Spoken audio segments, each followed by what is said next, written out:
Mantan Menteri Perdagangan Thomas Trikasih Lembong alias Tom Lembong kini menjadi sorotan setelah terlibat skandal korupsi. Sebelumnya diberitakan Kejaksaan Agung menetapkan Tom Lembong dan CS Direktur Pengembangan Bisnis PT PPI sebagai tersangka kasus impor gula. Namun saat ini belum terungkap kemana aliran dana dari kasus dugaan korupsi impor gula yang mengalir ke Tom Lembong. Masih banyak pertanyaan yang muncul, apakah seseorang bisa dijadikan tersangka sebelum ada bukti konkret? Pakar hukum pidana Abdul Fikar menilai Kejaksaan Agung keliru menetapkan Tom Lembong sebagai tersangka kasus impor gula. Menurut Abdul Fikar, penetapan tersangka Tom Lembong karena kebijakannya sebagai Mendak yang memberikan izin impor gula oleh pihak swasta. Ini kriminalisasi kalau menurut saya.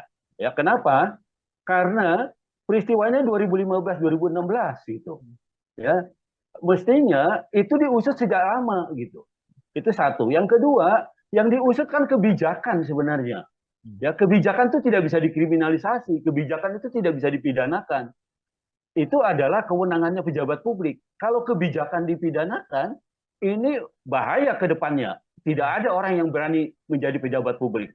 Karena kalau kebijakan menjadi dasar pemidanaan, semua pejabat publik yang keliru, yang salah itu bisa dipidana semua. Kecuali, nah ada kecualinya. Dengan kebijakan itu dia menerima gratifikasi atau dia menerima suap.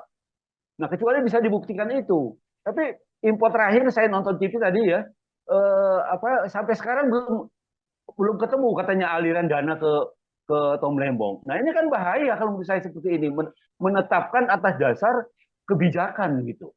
Kekeliruan kebijakan itu bukan pidana, bukan kriminal gitu. Nah, kecuali itu tadi saya bilang, ketika kebijakan ada suapnya, ada gratifikasinya, nah itu baru bisa dipidanakan. Artinya penyalahgunaan kewenangan gitu. Ya, atau korupsi kalau pegawai negeri. Nah, seperti itu. Nah, ini murni kebijakan gitu. Menurut saya keputusan seperti ini bahaya gitu. Ya, kedepannya untuk masa depan pejabat publik kita berbahaya. Begitu, Mas. Download Tribun X sekarang. Menghadirkan lokal menjadi Indonesia.